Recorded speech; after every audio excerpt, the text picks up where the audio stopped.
দর্শক, বৃষ্টিতে সাভারের বিভিন্ন এলাকায় জলাবদ্ধতা দেখা দিয়েছে নিয়ে জানাতে সরাসরি যোগ দিচ্ছেন আমাদের সহকর্মী দেওয়ান ইমন। আমরা তার কাছ থেকে বিস্তারিত জানবার চেষ্টা করব। ইমন, আপনি নিশ্চয়ই আমাকে শুনতে পাচ্ছেন। ইমন, কোন কোন এলাকায় জলাবদ্ধতা রয়েছে, নিরসনে কি উদ্যোগ দেখছেন, সর্বশেষ কি তথ্য রয়েছে আপনার কাছে আমাদের জানাবেন।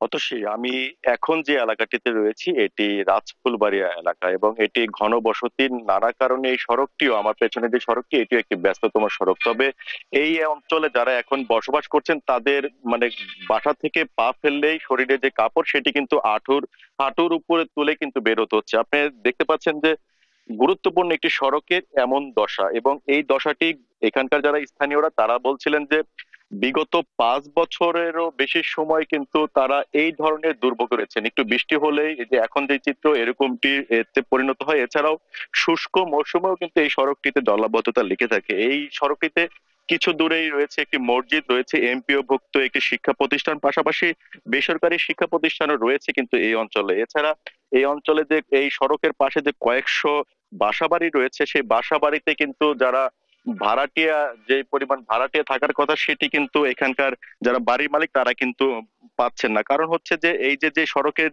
মধ্যে যে পানিগুলো জমাট বেঁধে আছে, এই পানিগুলো কিন্তু ড্রেনের নোংরা পানি, এবং বাসা বাড়ির যে সমস্ত নোংরা পানি ব্যবহৃত হয় সেটি কিন্তু ড্রেনের মাধ্যমে সেই সড়কে এখন অবস্থান করছে। যে কারণে এই পানিগুলো মারিয়ে কিন্তু কেউ এখানে চলাচল করতে ইচ্ছুক না বিধায় এখানে কিন্তু বাসা বাড়িগুলো ভাড়া হচ্ছে না। পাশাপাশি দেখতে পাচ্ছেন যে সড়কের দুপাশে কিন্তু অসংখ্য ব্যবসা প্রতিষ্ঠান রয়েছে। এই ব্যবসা প্রতিষ্ঠানগুলো কিন্তু দীর্ঘদিন যাবৎ বেশিরভাগ দোকানের শাটারই কিন্তু বন্ধ রয়েছে। এখানকার যারা কিছু সংখ্যক ব্যবসায়ী যারা দোকান খুলে তারা ব্যবসা পরিচালনা করছেন, তারা যেমনটি বলছেন যে দিনে দু একজন কাস্টমারও কিন্তু তারা পাচ্ছেন না। এর ফলে ব্যবসায়ী কিন্তু তারা মাসের পর মাস ক্ষতিগ্রস্ত হচ্ছে। এবং এই সড়কটি যারা ব্যবহার করছেন, সামনেই একটি ইউনিয়ন পরিষদ রয়েছে, এখানে বিশাল বড় একটি পাইকারি বাজার রয়েছে। এখান থেকে কিন্তু যে সাভারের যে সমস্ত এলাকায় মাছ যায় সেই মাছগুলো কিন্তু এখানকার বাজার থেকে যায়। সব মিলে এই সড়কটি একটি গুরুত্বপূর্ণ সড়ক। তবে এই গুরুত্বপূর্ণ সড়কটির কিন্তু দীর্ঘদিন যাবত এই বেহাল দশা আছে। আমরা